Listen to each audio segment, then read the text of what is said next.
The day my parents read my grandfather's will, I felt like the ground disappeared beneath me.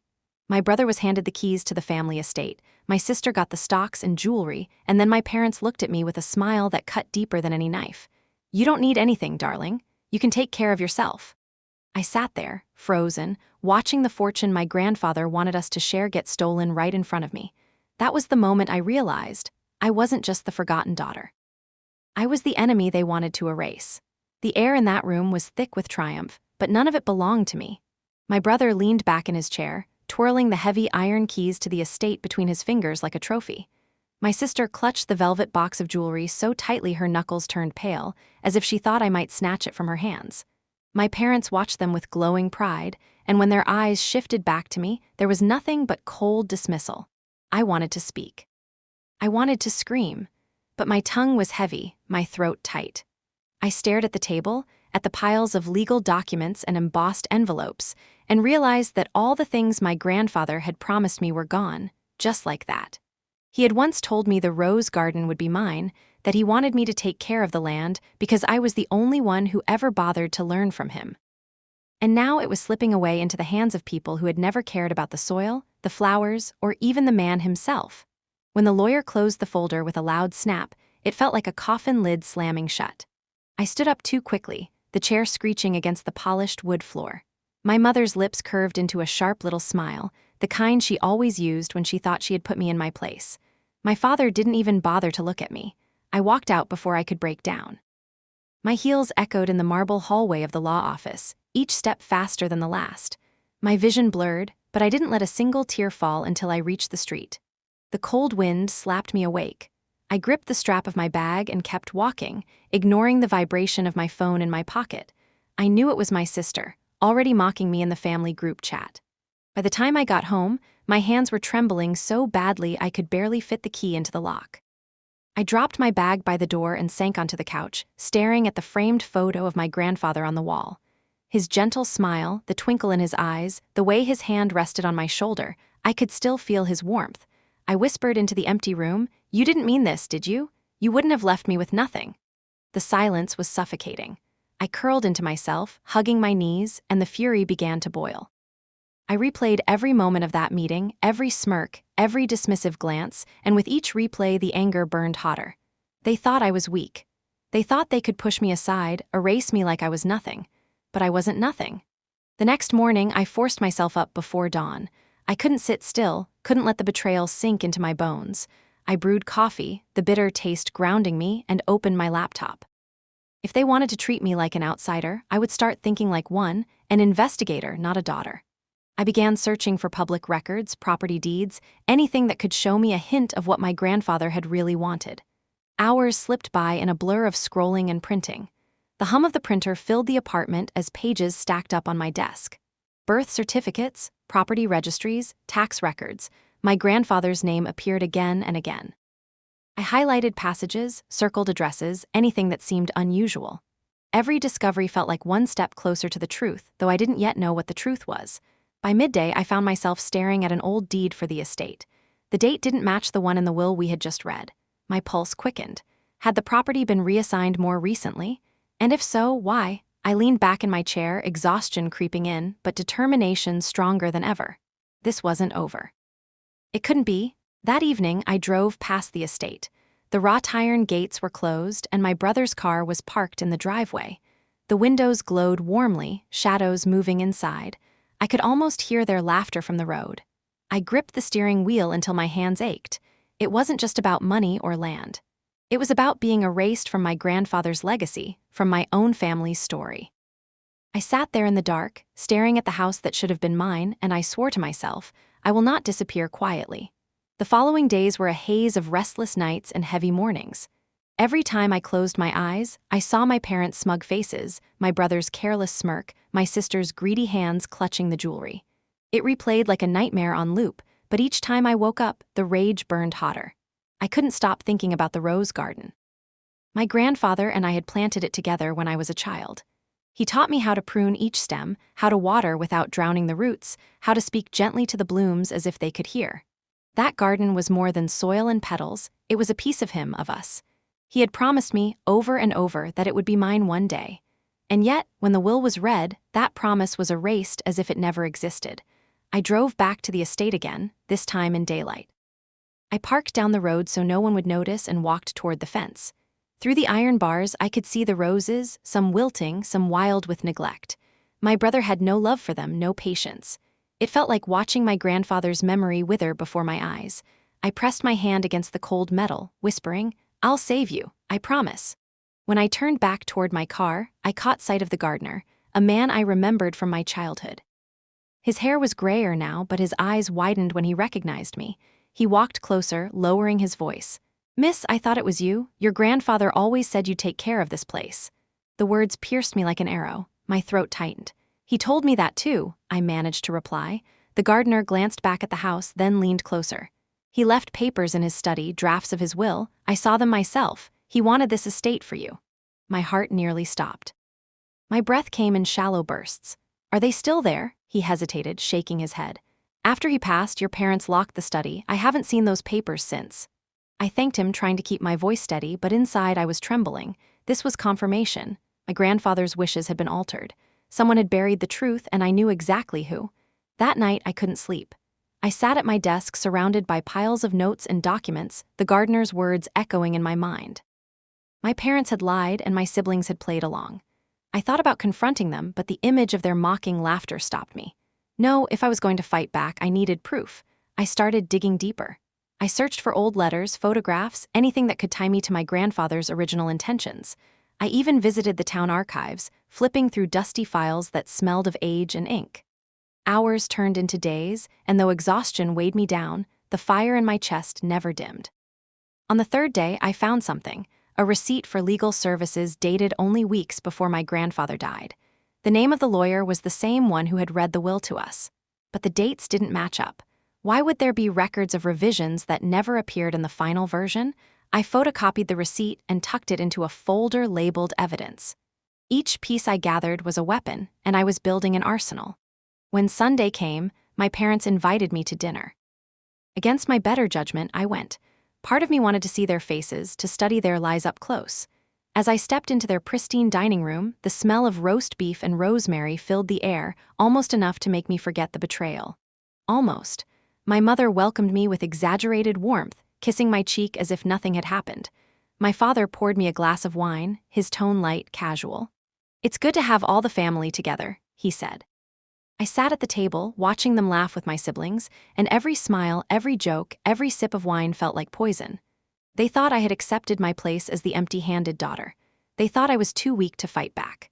But as I chewed the dry roast and forced polite laughter, I kept repeating one thought in my mind. "You have no idea what I know. And soon, you'll have no idea what's coming." The dinner dragged on, every clink of silverware against porcelain scraping at my nerves. My sister boasted about her latest shopping spree, flashing the diamond bracelet she now claimed as her own. My brother bragged about the renovations he planned for the estate, speaking of tearing down walls and modernizing the old halls. Every word was like a knife twisting deeper. I wanted to shout that the estate wasn't his to destroy, that my grandfather would never forgive him for tearing apart history brick by brick. But I stayed silent, chewing my food slowly, tasting nothing.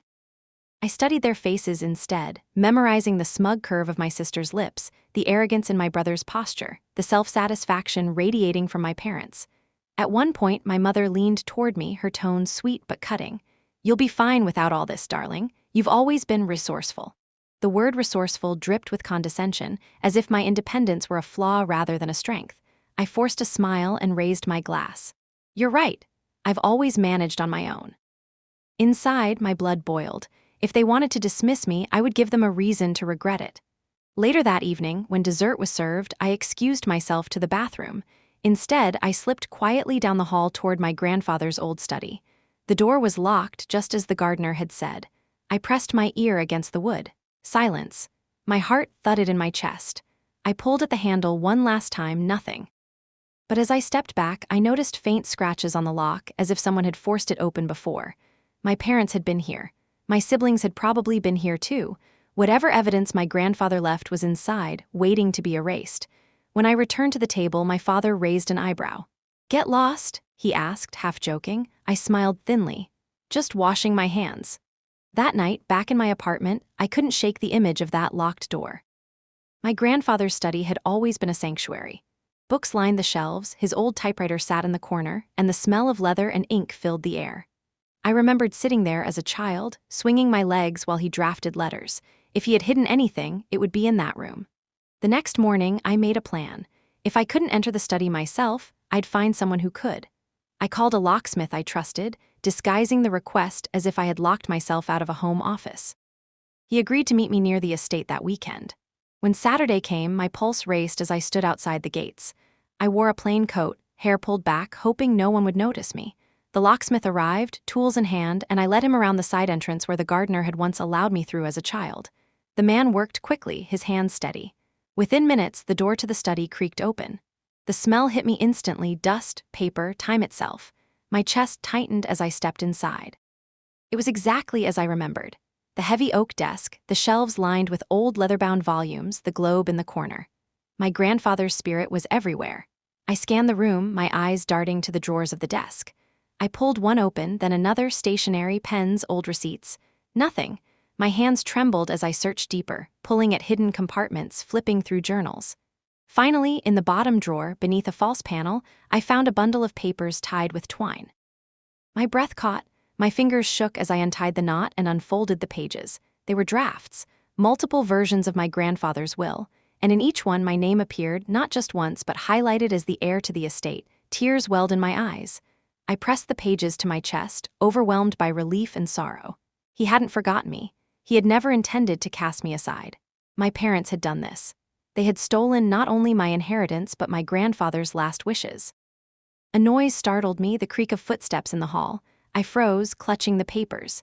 My heart hammered against my ribs. The door opened and I was face to face with my mother. Her eyes fell to the papers in my hands, and for the first time in years, her smile vanished. Her eyes locked on mine, sharp and calculating.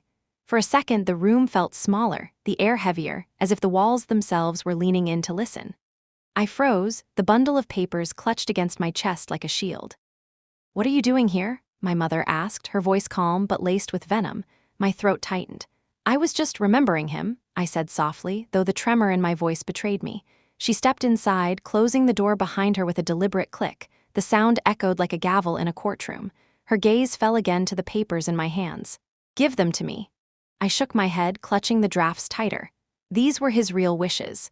He wanted me to have the estate. A thin smile curved her lips, but it didn't reach her eyes.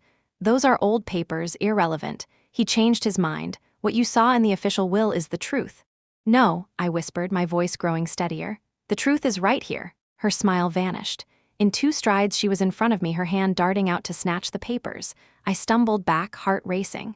"You've always been so dramatic," she hissed. "Always desperate to play the victim. Do you think anyone will believe you over me?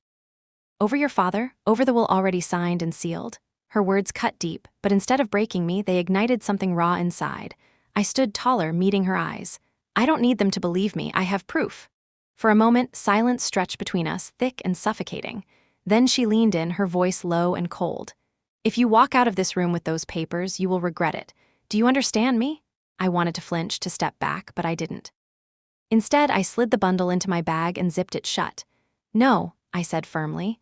"For once, you will be the one to regret it." Her jaw clenched. She stared at me for a long moment, then straightened, her expression smoothing back into the mask of control she always wore. "Leave," she ordered. "And if you know what's good for you, you'll forget what you found." I brushed past her, my heart pounding, my legs shaking, but my grip on the bag never loosened. As I stepped out into the cool night air, I could still feel her eyes burning into my back. Driving away, my mind was a storm. The fear was real, but so was the determination. I replayed her words, her threats, and instead of scaring me off, they gave me clarity. She was afraid. Afraid of the truth, afraid of losing control. That night, I spread the papers across my apartment floor, arranging them in order, highlighting the passages where my name appeared. I photographed every page, uploading the images to a secure drive, then locked the originals in a safe I kept hidden in my closet. If they thought they could intimidate me into silence, they were wrong. But a new fear gnawed at me. If my mother knew I had the drafts, how long before my father knew? Before my siblings knew? I realized I couldn't let them suspect how much I'd uncovered. I had to play along, at least for now. The following week, I accepted another dinner invitation. I smiled at my sister's endless bragging, laughed politely at my brother's stories, and acted as though nothing had changed. Inside, though, every word I spoke was calculated, every glance measured. At one point, my father raised his glass and said, "To family, to unity." Everyone clinked their glasses together. I lifted mine too, forcing a smile, but in my mind another toast formed silently. To revenge, to justice, to the day you realize I am not the daughter you can erase. The days that followed were a blur of calculated calm. On the outside, I was the obedient daughter again, smiling when spoken to, nodding when told how lucky I was to be so independent. But inside, my mind was sharper than ever, dissecting every word, every glance, every lie that slipped from their mouths. At work, I went through the motions, though I could barely focus. My colleagues asked if I was okay, and I forced a tired smile, saying I just needed more sleep. Truth was, I barely slept at all. At night, I sat on the floor surrounded by my grandfather's drafts, highlighters and sticky notes scattered around me like battle plans. Each page felt like a weapon waiting to be drawn. Sometimes I would pause and stare at his handwriting, the strong, deliberate strokes of his pen. He had written my name with such certainty, over and over again, as if trying to make sure no one could erase me. I traced the letters with my finger, whispering, "I won't let them win. I promise you." But fear crept in at the edges. What if my mother was right? What if no one believed me? My parents had always been skilled at twisting the narrative, making me look like the dramatic one, the unstable one.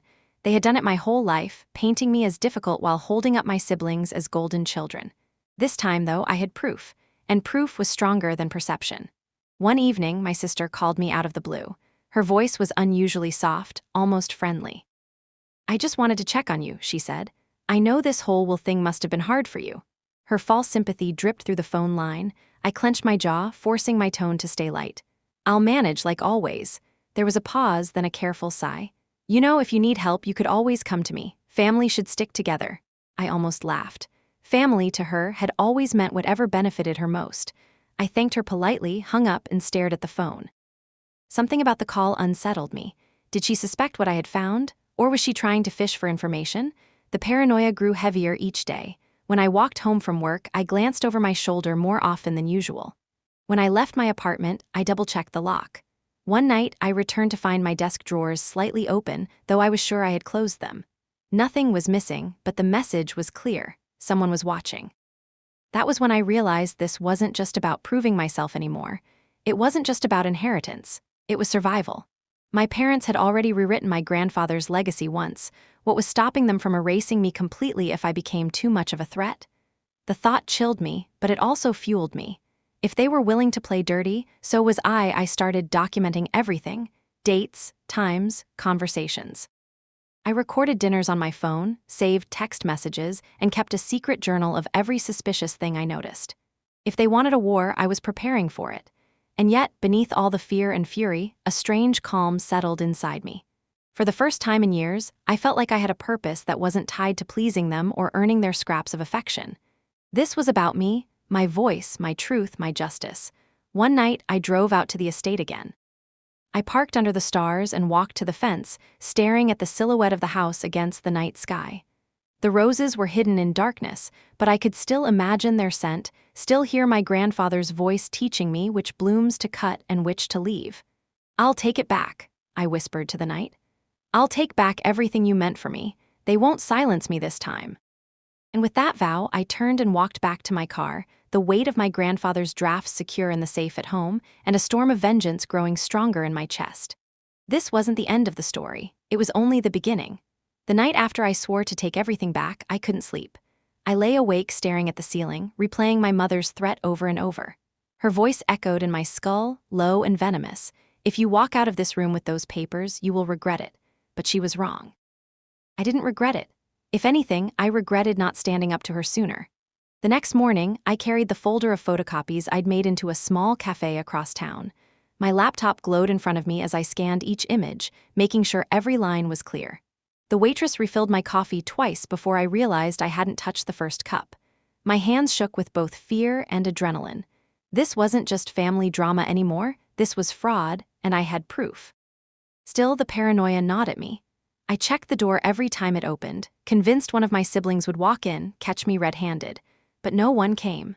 Only strangers sipping their cappuccinos, completely unaware that a war was brewing at the back corner table. By midday, I had uploaded all the files to a secure cloud account under a new alias. I wasn't taking chances. If my parents found out what I had, they would stop at nothing to destroy it. Or me. Later that afternoon, I decided to pay the family lawyer another visit. This time, I didn't bother with politeness. "I need to see the original documents," I demanded. The lawyer, a nervous man with thinning hair, shifted uncomfortably in his chair. "The will you saw was the official, signed version. That's all that matters legally." I leaned forward, lowering my voice. "And what about the drafts, the earlier versions, the ones that named me?" His eyes flickered, betraying guilt. "Those were discarded." "Irrelevant." I slammed my palm against the desk, startling him. "Irrelevant, they prove tampering, you know this." He opened his mouth, then closed it again. For a moment I thought he might confess. But then he straightened his tie and forced a thin smile. "Miss, I suggest you let this go. Digging into the past will only cause you pain." I left his office shaking with rage. He was part of it. Maybe willingly, maybe under pressure, but he was complicit. On the drive home, I couldn't shake the feeling of being followed. Every turn, every stoplight, the same black SUV stayed behind me. My palms sweated on the steering wheel. When I finally pulled into my apartment complex, I waited. The SUV slowed at the corner, then drove past. I sat there in the car long after the taillights disappeared, my chest heaving. Someone was watching me. That night, I triple-checked every lock, drew every curtain, and set my phone on record by the window in case of strange noises. Sleep came in fragments, broken by jolts of panic every time the pipes creaked or the wind rattled the glass. The next morning, I found nothing unusual on the recording, just the faint hum of the city at night. But the unease lingered like smoke in the air. I decided to confide in someone outside the family.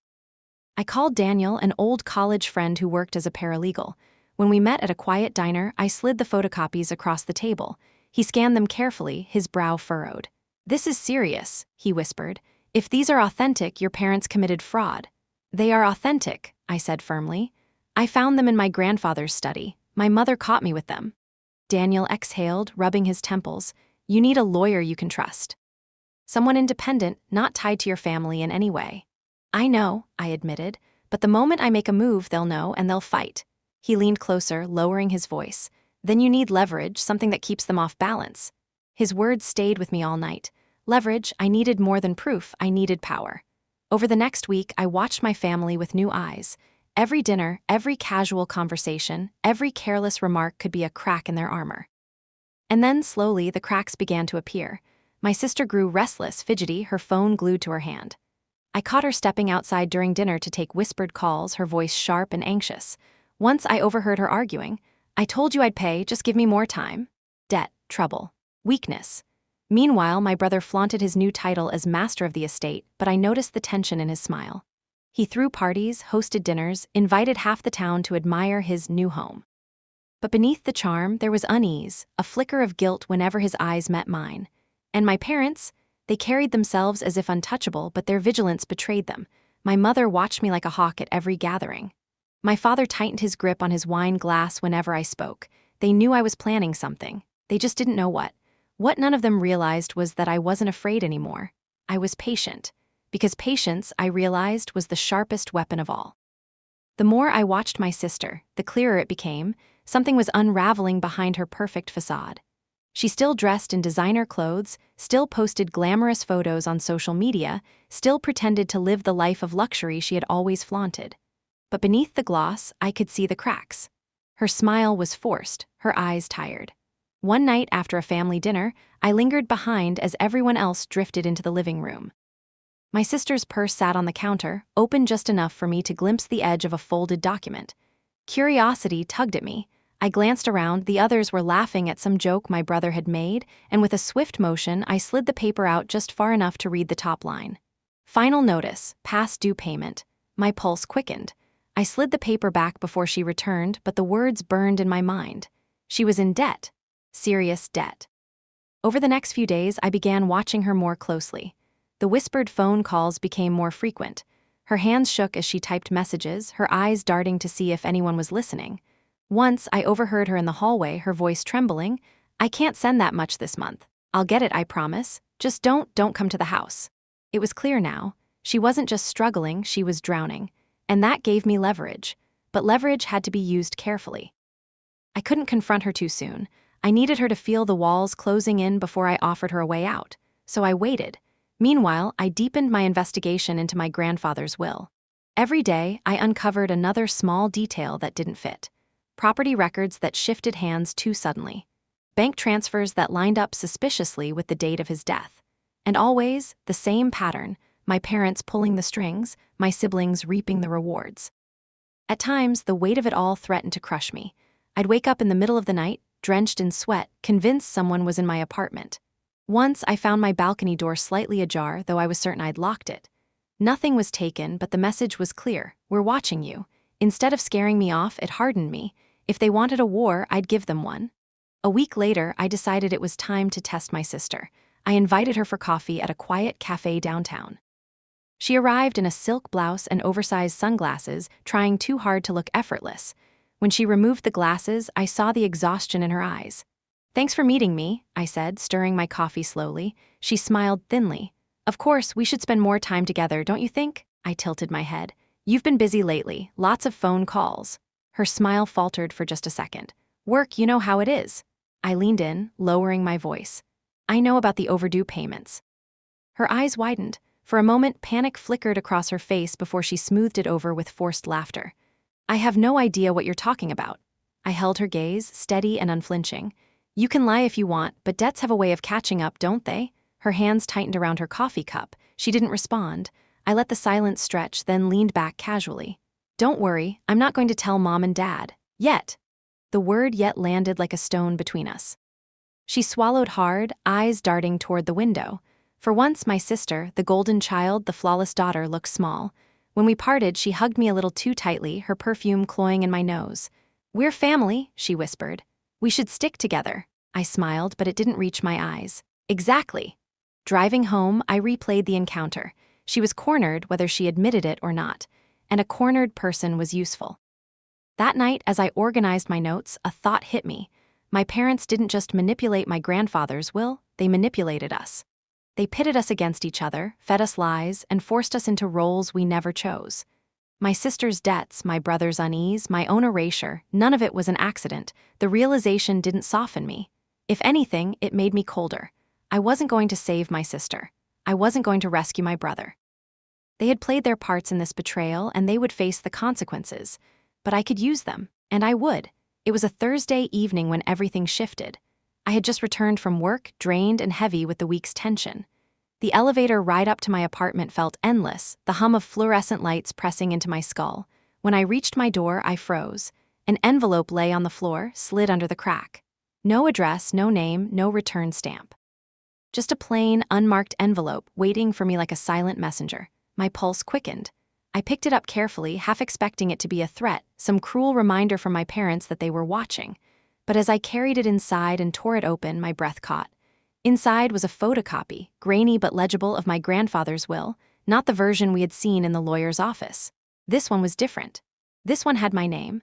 I dropped onto the couch, clutching the pages with trembling hands. Line after line, my name appeared, clearly written, deliberately included as the primary heir to the estate. My throat closed. My eyes blurred with tears. Someone out there knew the truth. Someone wanted me to have this. I read the document again and again, tracing the words with my finger as if to convince myself it was real. My grandfather hadn't abandoned me. He had kept his promise. It was my parents who had betrayed him, betrayed me. For a long time, I just sat there, the hum of the refrigerator filling the silence. Then paranoia crept in. Who had sent this? Why now, was it a friend? An enemy? A trap? I scanned the envelope for clues, but it was blank.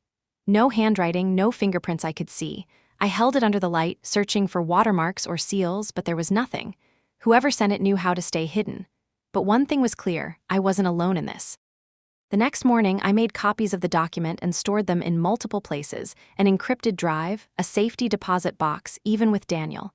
"If anything happens to me," I told him, sliding the copy across the table, "make sure this gets to the court." He frowned, concern deepening the lines on his forehead. "You're scaring me. Do you think your family would actually?" "Yes." My voice was sharper than I intended. "They've already erased me once. I won't give them another chance."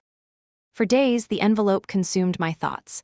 Every time I looked at it, I felt both empowered and unsettled. Empowered because I finally had proof. unsettled because someone out there had taken a risk to give it to me, and I didn't know who. At the next family gathering, I studied each face more closely than ever. My father, sipping wine with calculated ease. My mother, her watchful eyes scanning me like a hawk. My sister, restless, checking her phone under the table. My brother, strangely quiet, his smile brittle. One of them had to know. One of them had slipped that envelope under my door. But which one? As I sipped my drink, my sister leaned toward me, whispering, "You've been quiet lately. Everything okay?" I forced a smile. "Never better."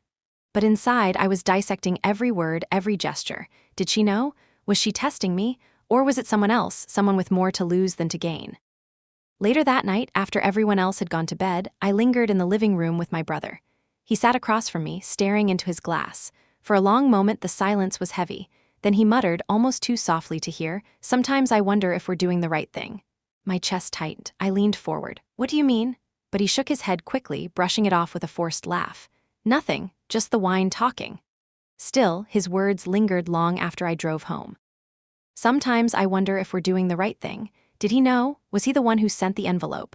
The paranoia returned, wrapping itself around me like chains, but beneath it was something stronger, resolve. This was my chance.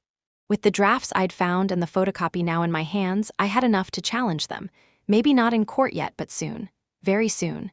I stood by the window that night, the city lights glittering below, and whispered to myself, "The tide is turning." They don't know it yet, but their grip on me is slipping. The more I watched my sister, the more obvious her desperation became. Her calls grew louder, less careful. She snapped at waiters, chewed at her nails, and once I even saw her slip cash from our mother's purse when she thought no one was looking. She wasn't the flawless golden daughter anymore, she was crumbling. I knew it was time to strike. I invited her to my apartment one evening, pretending it was just a casual sister night. She arrived in a designer coat but with dark circles under her eyes, the kind that concealer couldn't hide. I poured her wine and let her talk, let her spin her endless tales of how perfect her life was until she finally fell quiet. That was when I slid a single document across the table, a photocopy of her overdue payment notice. Her hand froze midair, the glass of wine trembling. Her eyes shot to mine, wide with panic. "Where did you get this?" I leaned back, calm, collected. "Doesn't matter, what matters is I know, and now you know that I know."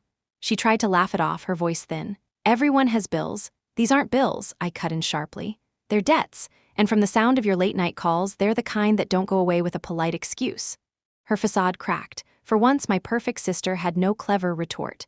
She stared at the paper, her lips pressed into a thin line, her hands shaking. "I'm not here to ruin you," I said finally, my voice steady. "But you need to understand something. You don't hold power over me anymore.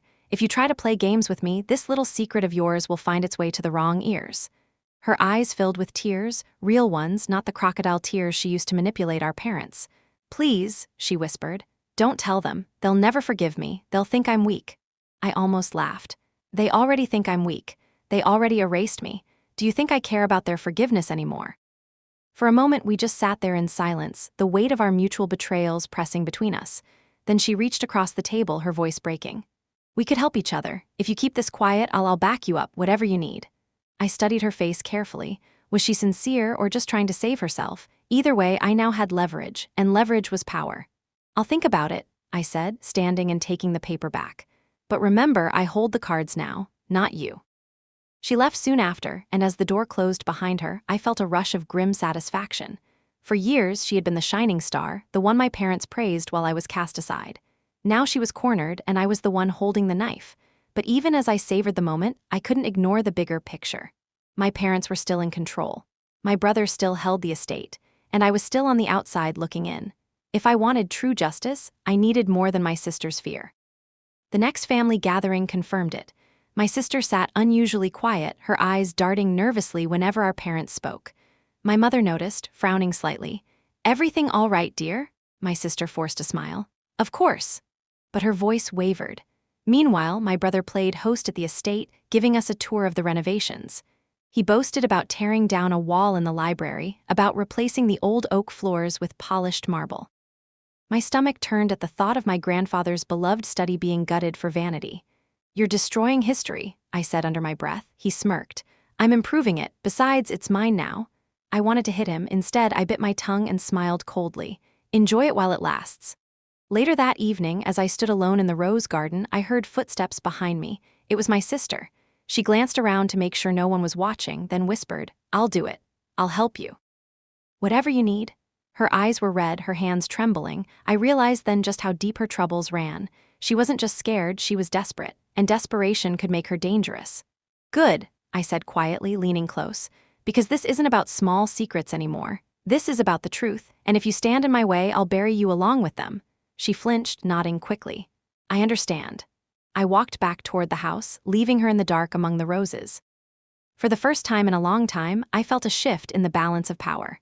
My parents might still think they were in control, but one of their golden children had just switched sides, if only out of fear. And fear, I realized, was just another form of loyalty. The weeks that followed were a chess game, every move carefully measured. My sister hovered between fear and forced loyalty, always watching me, always waiting for me to expose her secret. My parents, oblivious, carried on with their smug routines, parading their successful children while ignoring the cracks beneath the surface. But it was my brother who surprised me the most. At family dinners, he remained the golden son, laughing at my father's jokes, soaking in my mother's pride. He showed off his renovations at the estate like trophies, new chandeliers, imported marble, sleek furniture that clashed with the soul of the house. To everyone else, he was thriving. But I saw it, the flicker of doubt in his eyes, the unease behind the smile. One night, after yet another dinner that ended with me biting my tongue bloody, I found him waiting outside as I walked to my car. The cool night air carried the scent of the roses, faint but still alive despite his neglect. "Can we talk?" he asked, his voice lower than usual. I frowned, wary. "About what?" He glanced back at the house, then leaned closer. "Not here, let's drive." Every instinct screamed not to trust him, but curiosity gnawed stronger. I nodded, unlocking my car. We drove in silence for several minutes, the city lights blurring past, until he finally spoke. "I was the one who sent you the envelope." The words hit me like a blow. My grip tightened on the steering wheel. "What?" He stared out the window, his jaw tense. "The photocopy of the will, that was me. I couldn't watch them do this to you anymore." For a moment, I was too stunned to respond. Anger, suspicion, and relief crashed into each other inside me. Why now? Why not speak up when they read the will? His shoulders slumped. "Because they forced me. They said if I didn't go along, they'd cut me off too. I wasn't strong enough to fight them. But when I saw your face that day, I knew it was wrong. I knew he never wanted it this way." I pulled the car over, turning to face him fully. "And I'm supposed to believe this isn't just another trick, another way to control me." His eyes finally met mine, raw and unguarded. "I don't want the estate, I never did. You were always the one who cared about him. I'll testify if you take this to court. I'll tell them everything." My chest tightened, a swirl of emotions I couldn't name. I wanted to trust him. I wanted to believe that, for once, someone in my family saw me, stood beside me. But doubt lingered. Was this guilt or manipulation? "I'll think about it," I said carefully, starting the car again. The days that followed were a whirlwind. I replayed his words over and over, analyzing every gesture, every tone of voice. Was it genuine remorse or a rehearsed performance? My mother had taught us all how to lie, after all. But then he proved himself. At the next family gathering, when my parents once again dismissed me with their cutting remarks, my brother's eyes flicked to mine across the table. It was subtle, but it was there, an unspoken message. "I'm with you." Later that night, he slipped me a USB drive as I walked out. "Backups," he whispered. "Copies of financial transfers, proof of their tampering." I clutched it tightly, my heart pounding. If the files were real, it was the missing piece, the smoking gun that could expose them completely. Back home, I opened the drive with trembling hands. The screen filled with spreadsheets, bank statements, transaction logs. I scanned line after line, my breath quickening. Money shifted quietly from my grandfather's accounts to shell companies, then funneled into my parents' names. Signatures forged, dates altered. It was all there in black and white. Tears stung my eyes as I realized the scale of it. They hadn't just stolen from me. They had robbed my grandfather's legacy, twisted it for their own greed. For the first time, I felt the weight of victory within reach. But victory came with fear. If they realized my brother had betrayed them, if they suspected how much I knew, they wouldn't just try to silence me with intimidation. They'd go further. I backed up the files in 3 different places, encrypting them with passwords only I knew. Then I sat in the dark of my apartment, staring at the glowing screen, and whispered to myself, "This is it. The end game is coming." The night I finished scanning through the files my brother gave me, I knew there was no turning back. This wasn't just a family squabble anymore. It was fraud. It was theft. It was betrayal on a scale that couldn't be forgiven. I called Daniel, my paralegal friend, and asked him to meet me first thing the next morning. We sat in his cramped office, the hum of the fluorescent light overhead making my head ache as I handed him the USB drive. He opened the files, his eyes widening as he scrolled. "Jesus, this is enough to bury them," he whispered. "Then let's bury them," I said, my voice hard. He looked at me for a long moment, his expression a mix of concern and admiration. "If you do this, there's no going back. They'll come after you. They'll try to destroy you in every way they can." I leaned forward, my voice steady. "They already tried, and I'm still here." That afternoon, I began building my case. I compiled the drafts of the will, the photocopy from the anonymous envelope, the bank transfers, the financial statements. Piece by piece, I was weaving a net that would catch them all. But as I worked, the pressure grew heavier. My phone buzzed with calls from my mother, calls I ignored. My sister sent me texts filled with false affection, "Hope you're okay. Thinking of you." I knew she was scared I'd expose her debts, but I didn't respond. Then came the letter. Slipped under my door just like the envelope before, but this one wasn't anonymous. It was handwritten in my mother's elegant script. "We know what you're doing. Stop now before you regret it." My hands trembled as I read it. The threat wasn't subtle. They knew. That night I barely slept. Every creak of the building made me flinch, every shadow outside my window felt like a warning. But when the sun rose, clarity came with it. Fear was exactly what they wanted, and fear was exactly what I would not give them. Instead, I leaned into preparation. I rehearsed my testimony, practiced answering questions with Daniel, memorized dates and figures until they were etched into my brain. I treated every document, every line of evidence as a weapon polished and ready for battle. Meanwhile, the family dynamic shifted. At the next dinner, the tension was unbearable. My parents watched me with cold suspicion, their smiles brittle and false. My sister barely spoke, her eyes flicking nervously between us. Only my brother seemed calm, though he avoided my parents' gaze. At one point, my father leaned in close, his voice a low growl meant only for me. "If you think you can win against us, you're a fool. Blood is thicker than water. No court will side with you over family." I met his glare head-on. "We'll see." For the first time, I saw something flicker in his eyes, doubt. That night, my brother pulled me aside as I was leaving. "They're scared," he whispered. "They don't show it, but they are. Be careful." "I don't need them to be scared," I replied. "I need them to be exposed." In the days that followed, I moved like a woman possessed. Work became a blur. I called in sick more often than not. My life revolved around court filings, notarizations, and meetings with my lawyer. Every time I handed over another piece of evidence, I felt lighter, as though chains were breaking one by one. But the closer we got to filing, the more desperate my parents became. They started calling my friends, spreading rumors about me being unstable, ungrateful, even dangerous. One mutual friend told me my mother had sobbed over the phone, painting herself as a victim of her unhinged daughter. It hurt, but it didn't surprise me. This was who they were, manipulators to the end. The final straw came when I returned home one evening to find my apartment door ajar. My stomach dropped. Inside, drawers were pulled open, papers scattered. My laptop was gone, but the safe in my closet was untouched. They hadn't found the originals. I stood in the wreckage, shaking with both fury and relief. They were trying to erase the evidence just like they had erased me, but they had failed again. I cleaned up the mess slowly, deliberately, then sat down at my desk. My reflection stared back at me from the darkened window, tired but unbroken. "This ends now," I whispered. The next morning, I walked into the courthouse with my lawyer by my side and filed the case. Fraud, forgery, tampering with a will, it was official. The war was no longer hidden within family dinners and whispered threats. It was out in the open, where truth and justice could finally do their work. And as I stepped out of the courthouse, the weight on my shoulders felt lighter than it had in years. The storm was coming, yes, but this time, I was ready to stand in the center of it. The courthouse loomed ahead of me like a fortress. Its stone steps stretched wide, polished by decades of footsteps, each one echoing with stories of justice won and lost.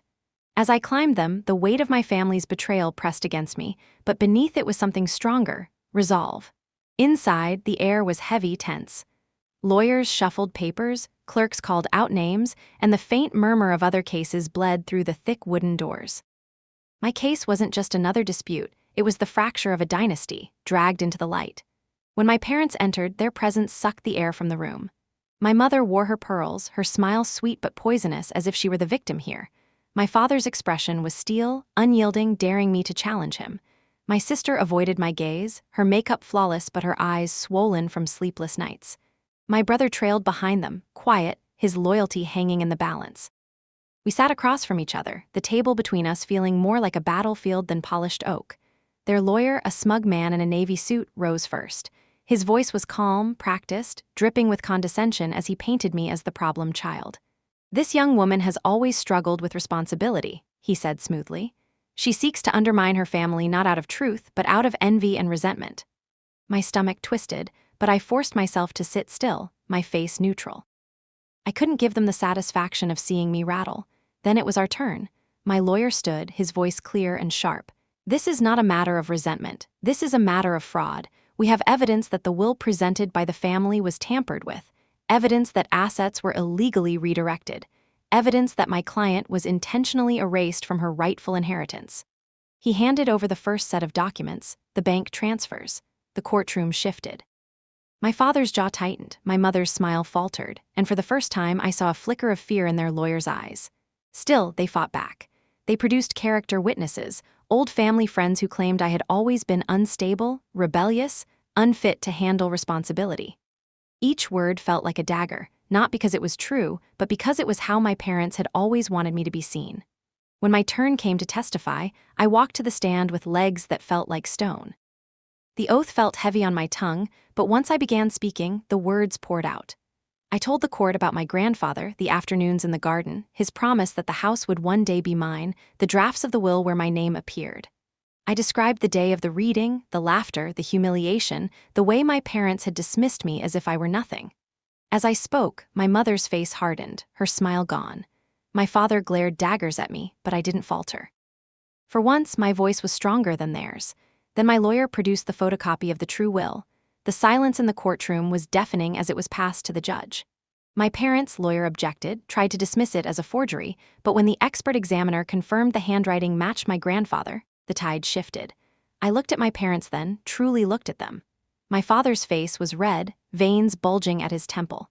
My mother's hands clenched so tightly her knuckles were white.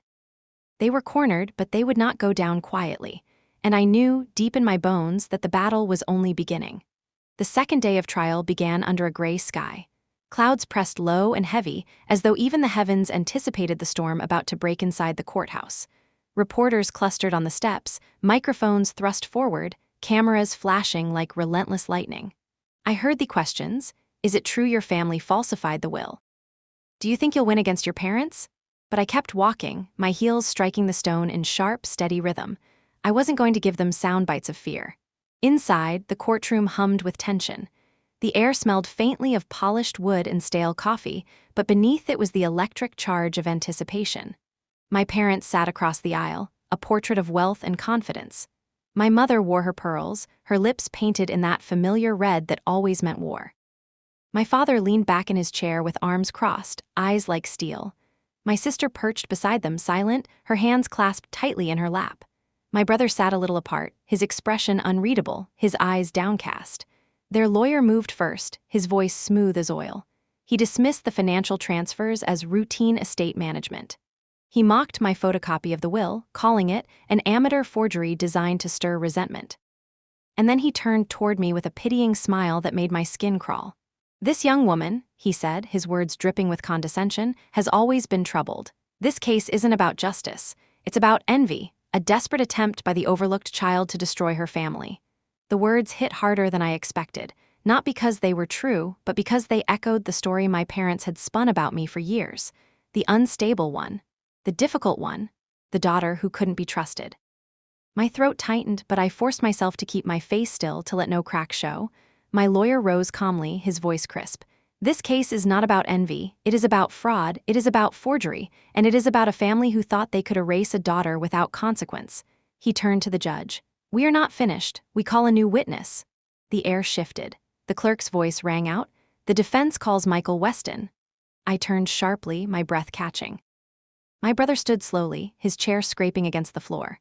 My parents whipped around to stare at him, shock etched across their faces. My father hissed, "Sit down, don't you dare." But Michael kept walking. His steps were hesitant, but each one carried him closer to the witness stand. He raised his hand, swore the oath, and when he sat, the entire room seemed to lean forward. At first, his voice was low, shaky. I need to tell the truth. The will that was read was not my grandfather's true will. I know because I saw the drafts before he died. I saw my sister's name written clearly. I saw what he wanted. A ripple of gasps moved through the spectators. My chest tightened, my nails digging into my palms. My father shot up, his face red with fury. Lies! His voice thundered through the room. He's been manipulated, brainwashed by her. He jabbed a finger at me. She's turned him against his own blood. The judge slammed the gavel. Order! Sit down, Mr. Weston, or you will be removed. Reluctantly, my father sank back into his chair, seething, his glare burning into Michael like fire. But Michael continued, stronger now. My parents forced the lawyer to alter the will. They threatened him. They said if he refused, he'd lose his position, his livelihood. I stayed silent because I was afraid, because I didn't want to lose everything too. His voice cracked, raw with guilt. But I can't carry it anymore. She was meant to inherit. She was meant to be part of this family. And they cut her out. My mother's composure finally cracked. Her voice rose, sharp and desperate.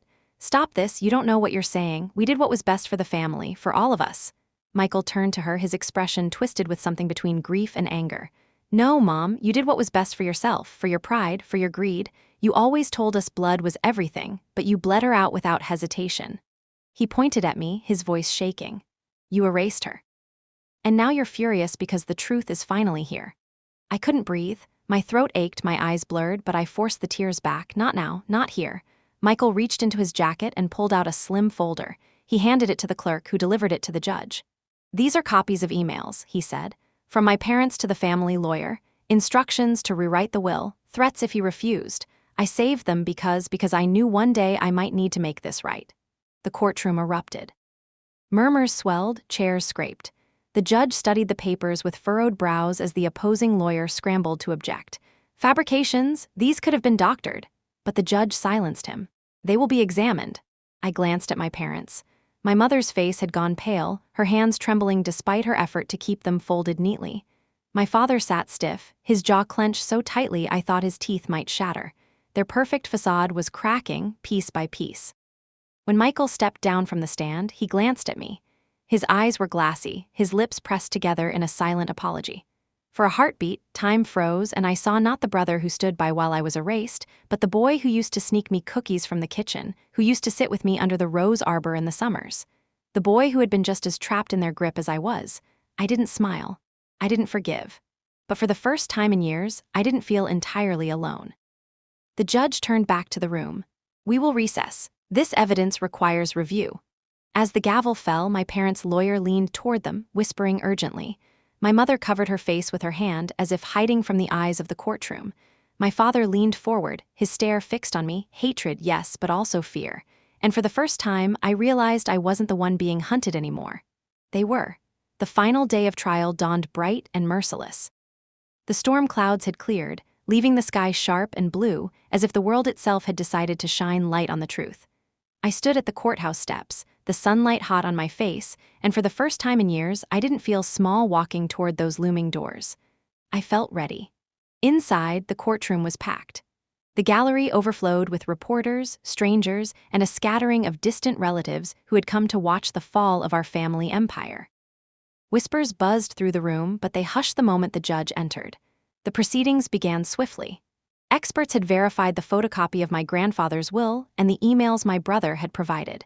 The evidence was irrefutable. My parents had tampered with the inheritance.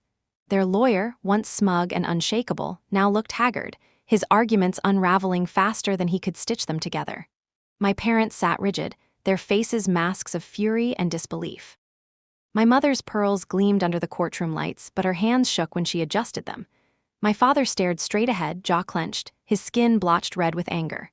My sister, pale and silent, twisted a tissue in her hands, her debts no longer hidden, her golden facade stripped away. When the judge called me to the stand one final time, I rose with steady legs. My heart pounded, but it wasn't fear this time. It was the weight of justice pressing against my ribs. Tell us, the judge said, his tone firm but not unkind, why you brought this case forward. Why now after all this time? I took a breath, my eyes sweeping the courtroom, finally settling on my parents. Because I was erased, I said, my voice clear. Because I was told I didn't matter, that I could take care of myself while everything my grandfather wanted for me was stolen. This isn't about money. It isn't even about the house or the land. It's about truth. It's about honoring his legacy. And it's about proving that no one, not even family, has the right to take away your voice. Silence followed my words, heavy and absolute. For once, my parents had nothing to counter. The judge nodded slowly, then turned his attention to my brother. "And you, sir, you corroborate this testimony?" Michael straightened in his seat, his voice steady. "Yes, Your Honor, every word." The gavel struck hours later, but it felt like a lifetime before the words sank in. The court ruled in my favor. The will was declared fraudulent, the assets to be restored as my grandfather had intended. My parents were to be investigated for financial misconduct, their iron grip finally broken by the very justice they thought they were above. Gasps filled the room. My mother let out a strangled cry, covering her face with shaking hands. My father slammed his fist on the table, his voice rising in a guttural roar. "This isn't over," before bailiffs moved in to restrain him. My sister dissolved into quiet sobs, mascara streaking down her cheeks, the perfect image shattered. And me? I stood still, my body trembling with release. Not joy, not triumph, but something deeper. Freedom. When the courtroom emptied, I stepped outside into the blinding sunlight. Reporters swarmed, microphones thrust toward me, but for once I didn't shy away. "What do you have to say to your family?" one shouted. I paused, my voice calm, steady. "That they don't own me anymore. That no one does." The words felt like wings. Days later, I returned to the estate not as an intruder, but as its rightful heir. The marble floors my brother had installed gleamed cold and sterile, but I walked past them without pause. I went straight to the garden. The roses my grandfather and I had planted were wild now, overgrown, but still alive. I knelt in the dirt, running my hands over the thorny stems, and for the first time since his death, I felt him there with me. "I did it," I whispered. "They couldn't erase me. They couldn't erase you." The house would take years to restore, the legal battles over assets would drag on, and the scars my family left would never fully fade. But as the sun set behind the rose arbor, painting the sky in gold and crimson, I realized none of that mattered. I had won back more than money. I had won back myself. For so long, I had believed their lies, that I was weak, unworthy, invisible. But standing there in the twilight, the scent of roses in the air, I knew the truth. I was none of those things. I was stronger than all of them combined. And for the first time in my life, I was free.